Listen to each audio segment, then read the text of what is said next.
Hello students, as you know that we had started chapter number 8 that is wind, storms and cyclones. इसका part 1 video मैंने आपसे share किया था जिसमें हमने कई सारी एक्टिविटीज़ आपको एक्सप्लेन की थी और आपको असाइनमेंट भी दिया था कि ये एक्टिविटीज़ आप घर पर करके देखिए।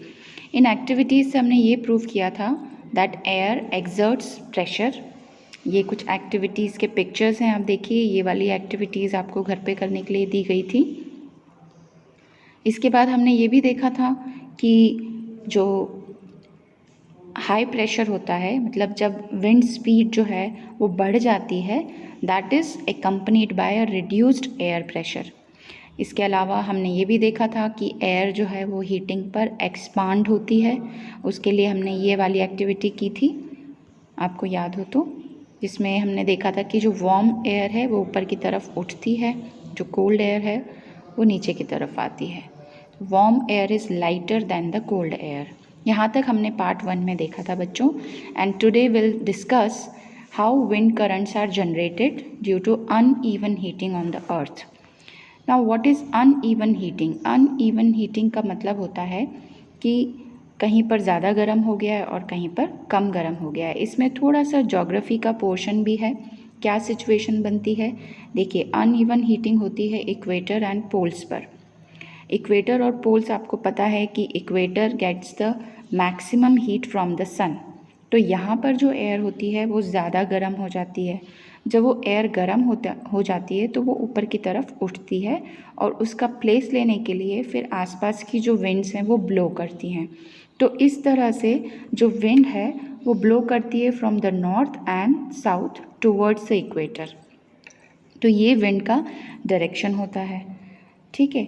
ये आप यहाँ पर देख सकते हैं कि एक विंड फ्लो पैटर्न भी आपको बताया गया है, जिसमें ये बताया गया है कि जो विंड फ्लो का पैटर्न है that is due to uneven heating on the earth. Picture के साथ आप इसको समझने की कोशिश कीजिएगा। तो विंड्स जो हैं that flow in the north south direction, from north to south और फ्रॉम साउथ टू नॉर्थ। तो ये चेंज इन डायरेक्शन कब होता है? That is caused due to rotation of the earth. आपको पता है कि अर्थ भी रोटेट कर रही है अपनी एक्सिस पर, तो डायरेक्शन जो है वो चेंज उसके रोटेशन की वजह से होता है। अब uneven heating of land and water, बच्चों ये भी हमने पिछले चैप्टर में देखा है कि सी ब्रीज और लैंड ब्रीज कैसे बनती हैं। ये दो फिनोमेना हम ऑलरेडी डिस्कस कर चुके हैं चैप्टर नंबर 4 में। आपको याद होगा कि समर में क्या होता है, इक्वेटर के पास का जो लैंड है वो जल्दी गर्म हो जाता है और most of the time temperature of the land is higher than the water in the oceans. तो उसकी वजह से क्या होता है, the air over the land gets heated and rises. This causes the winds to flow from the ocean towards the land. These are called monsoon winds. इनको हम कहते हैं मानसून विंड्स। मतलब विंड जो है ओशन से लैंड की तरफ आती है तो इन विंड्स को हम नाम देते हैं ओशन विंड्स। जो ओशन से विंड्स आती हैं बच्चों, that carry water and bring rain.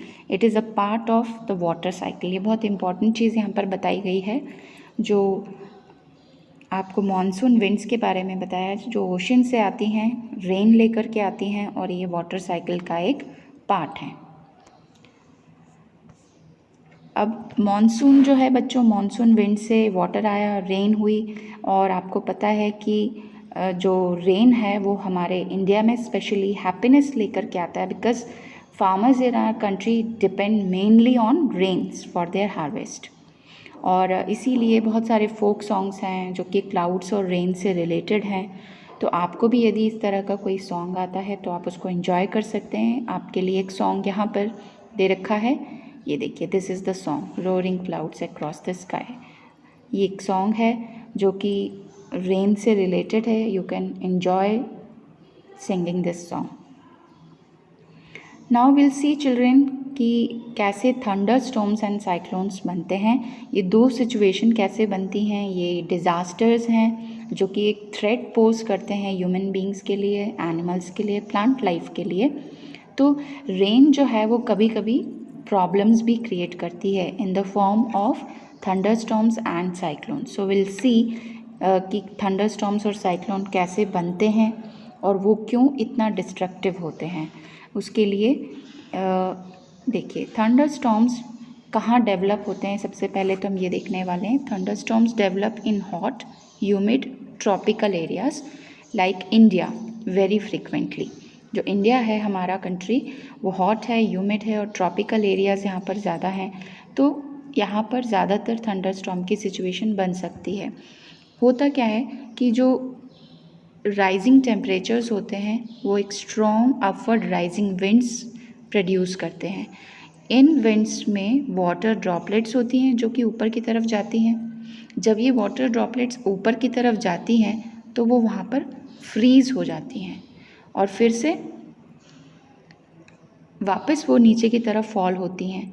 जब वो नीचे की तरफ फॉल हो रही हैं, वाटर ड्रॉपलेट्स फ्रीज़ होके नीचे फॉल हो रही हैं, और आपको पता है कि एयर भी, जो गर्म एयर है वो ऊपर की तरफ उठ रही है, ऊपर से फ्रीज्ड जो वाटर ड्रॉपलेट्स हैं वो नीचे की तरफ आ रही हैं। तो इन दोनों की वजह से क्या होता है, it can create lightning and sound. तो ये जो अक्रॉस वाला जो मूवमेंट है, ये एक दूसरे को इस तरह से क्रॉस करने वाला जो मूवमेंट है बच्चों, ये लाइटनिंग और साउंड प्रोड्यूस कर सकता है and we call it a thunderstorm. तो जो थंडर स्टॉर्म है, इस तरह की यदि सिचुएशन बनती है तो हमको कौन से प्रिकॉशंस लेने चाहिए वो आपको यहाँ पर बताए गए हैं कि किसी आइसोलेटेड ट्री के नीचे खड़े ना हों, अम्ब्रेला ऐसा ना लें जिसमें एक मेटालिक एंड हो, आप किसी ऐसी विंडो के पास ना बैठें जिसमें मेटालिक शेड हो, आप कार या बस में बैठ सकते हैं, it is a safer place. और यदि आप वाटर में हैं तो आपको बाहर निकलना चाहिए और किसी बिल्डिंग में अंदर की तरफ जाना चाहिए। These are the precautions you must take when it is a situation of thunderstorm. अब यही थंडर स्टॉर्म जो है वो साइक्लोन कैसे बन जाता है, इसके लिए पहले हमें समझना होगा कि जो वाटर वेपर कैसे बनती है। वाटर को जब हम हीट करते हैं बच्चों तो वो वेपर स्टेट में चली जाती है। अब जब वाटर जो है वापस हीट देता है और फिर कंडेंस होकर लिक्विड बनाता है। आपको पता है कि जैसे वाटर है, वाटर से हमने वाटर वेपर बनाया तो हमने उसको कुछ हीट दिया था। जब ये वाटर वेपर वापस वाटर बनाएगी तो वो जो हीट उसने पहले लिया था वो वापस रिलीज़ करेगी, that heat will be released.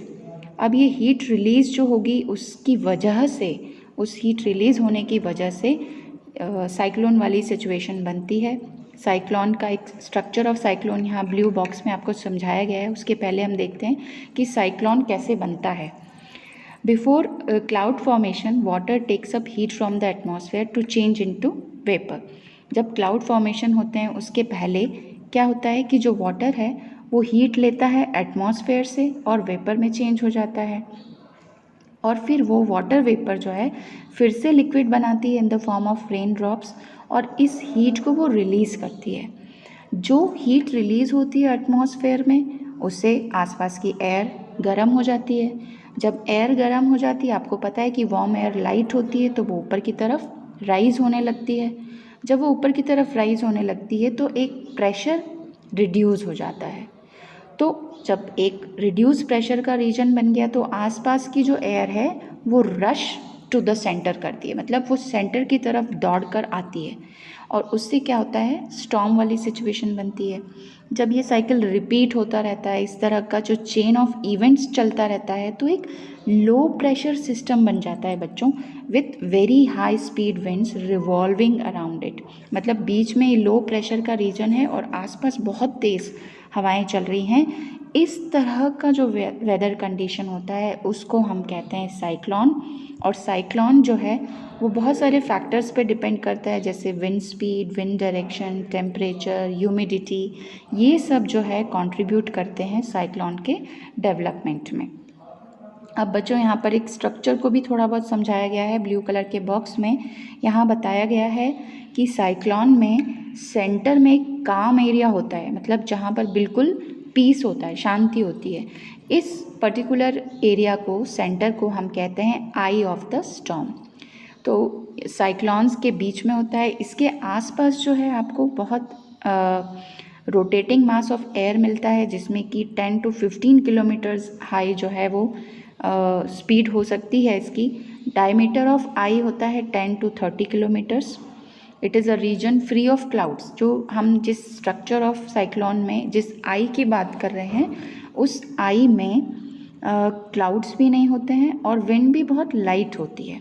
लेकिन इसके आसपास, इस काम और क्लियर आई के आसपास जो है क्लाउड रीजन होता है, जो कि 150 किलोमीटर हो सकता है साइज़ में। और यहाँ पर बहुत तेज़ स्पीड की विंड्स हो सकती हैं, 150 से 250 किलोमीटर्स पर आवर। तो इस तरह से ये जो बच्चों हम स्ट्रक्चर ऑफ साइक्लोन है वो इस तरह का होता है। बीच में आई है जो कि रीजन पीसफुल एरिया है, उसके आसपास बहुत हाई स्पीड विंड होती है, क्लाउड्स होते हैं। ये जो फॉर्मेशन है साइक्लोन का, it is a very complex process. इसको आगे के पेजेस में एक मॉडल से भी समझाया गया है बच्चों। This is the model of cyclone. ये साइक्लोन का मॉडल है। अब हमको ये देखना है कि साइक्लोन से क्या क्या डिस्ट्रक्शन हो सकते हैं। साइक्लोन से बहुत डिस्ट्रक्शन हो सकते हैं बच्चों, क्योंकि ये बहुत ही डिस्ट्रक्टिव होता है। इसमें जो विंड होती है वो बहुत ही पावरफुल होती है और पर्सन जो है वो उससे ओवरकम नहीं कर पाते हैं। तो इसकी वजह से क्या क्या प्रॉब्लम्स हो सकती हैं, खासकर से जो सी वाटर है वो लो लाइंग कोस्टल एरिया में एंटर कर लेता है। इससे बहुत लॉस ऑफ लाइफ हो सकता है, प्रॉपर्टी हो सकता है। ये फर्टिलिटी ऑफ सॉइल को भी रिड्यूस करता है और कंटिन्यूस हैवी रेनफॉल की वजह से फ्लड की सिचुएशन बन जाती है। हाई स्पीड विंड्स होने की वजह से हाउसेस, टेलीफोन्स, दूसरे कम्युनिकेशन सिस्टम, ट्रीज़, ये सब भी डैमेज हो सकते हैं। मतलब ओवरऑल यदि हम बात करें तो जो साइक्लोन्स है they may cause tremendous loss of life and property children. Okay, so this is about cyclone. अब बच्चों यहाँ पर आपको साइक्लोन के अलग अलग नाम बताए गए हैं, जैसे कि इसको अमेरिका में हरिकन कहा जाता है, जो अमेरिकन कॉन्टिनेंट से वहाँ पर हरिकेन कहा जाता है। इसे फिलीपींस एंड जापान में टाइफून कहा जाता है। इसके अलावा बच्चों अभी हम बात करने वाले हैं टॉर्नेडो की। What is tornado? टॉर्नेडो जो है हमारे कंट्री में बहुत ही फ्रीक्वेंट नहीं है। एक डार्क फनल शेप्ड क्लाउड होता है जो कि ग्राउंड तक पहुंचता है। टॉर्नेडोज जो हैं वो वीक होते हैं और टॉर्नेडो की स्पीड बच्चों जो है 300 किलोमीटर्स पर आवर तक भी हो सकती है।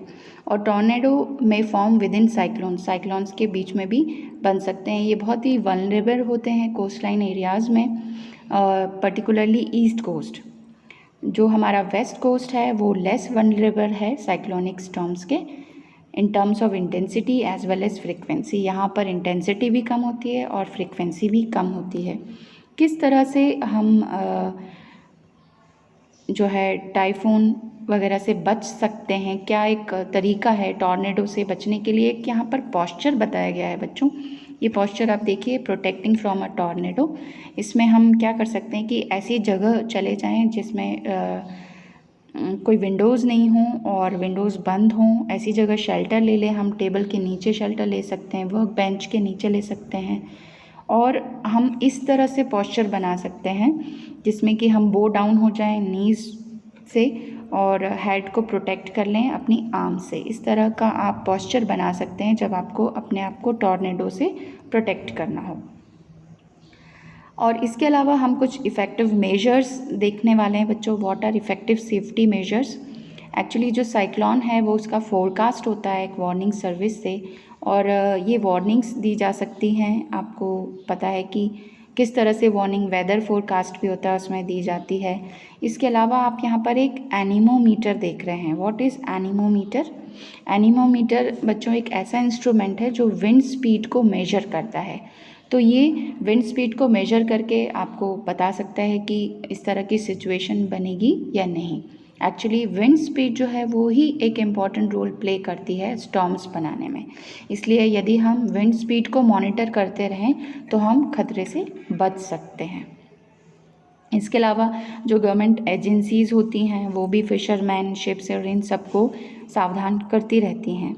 तो हमारे पार्ट में क्या एक्शन हम ले सकते हैं? एडमिनिस्ट्रेटिव अरेंजमेंट्स तो होते ही हैं, उसके अलावा जो कॉमन पीपल है वो क्या कर सकते हैं कि इसमें कुछ पॉइंट्स दे रखे हैं बच्चों की, हमें वार्निंग्स जो मीटेरोलॉजिकल डिपार्टमेंट देता है टीवी, रेडियो, न्यूज़पेपर के माध्यम से, उनको इग्नोर नहीं करना चाहिए। हमको कुछ नेसेसरी अरेंजमेंट्स कर लेने चाहिए essential house hold goods, domestic animals, vehicles etcetera के लिए। और यदि हम ऐसी जगह पर रह रहे हैं जो कि साइक्लोन हिट एरिया है, तो फिर हमको क्या क्या करना चाहिए? हमको वहाँ से पानी नहीं लेना चाहिए क्योंकि वो कंटामिनेटेड हो सकता है, तो इसलिए हमको ड्रिंकिंग वाटर इमरजेंसी के लिए स्टोर करके रखना चाहिए। वेट स्विचेस को टच नहीं करना चाहिए, पावर लाइंस को टच नहीं करना चाहिए, और सिर्फ फ़न के लिए बाहर नहीं जाना चाहिए। और जो भी हमारी अनड्यू डिमांड्स हैं उसके लिए रेस्क्यू फोर्स को प्रेशराइज़ नहीं करना चाहिए, कोऑपरेट करना चाहिए नेबर्स और फ्रेंड्स को। अब कुछ एडवांस टेक्नोलॉजी भी आई है बच्चों जो कि बेटर प्रोटेक्शन देती है। जैसे कि आपको पता ही है कि राडार और सैटेलाइट्स जो हैं वो हमको एक साइक्लोन अलर्ट देते हैं, साइक्लोन वॉच होती है जो कि 48 आवर्स में इशू होती है। ये हमको पहले से ही वार्न कर देती है कि आपको इवैक्यूएट करना है या फिर प्रिपेयर करना है अपने आप को इस साइक्लोन से ओवरकम करने के लिए। तो साइक्लोन की जो वार्निंग है that is issued in 24 hours in advance. तो ये ब्रॉडकास्ट होता है, और साइक्लोन यदि किसी कोस्ट के पास में है तो वहाँ पर सूचना दी जाती है। बहुत सारे नेशनल और इंटरनेशनल ऑर्गेनाइज भी कोऑपरेट करते हैं साइक्लोन रिलेटेड डिज़ास्टर को मॉनिटर करने के लिए, तो इन सब को हमें ध्यान रखना चाहिए। सो this is all about chapter 8 children. यहाँ पर कुछ की वर्ड्स हैं उनको मैं पढ़ रही हूँ। Anemometer, cyclone, hurricane, lightning, low pressure, monsoon winds, pressure, thunderstorms, tornado, typhoon, wind flow pattern. So these keywords you have to understand, you have to find out the meanings from the chapter. इसके अलावा what you have learnt में एक summary दे रखा है इस chapter का, इस summary को भी आप कोशिश कीजिए पढ़ने की और समझने की। Okay children, thank you so much.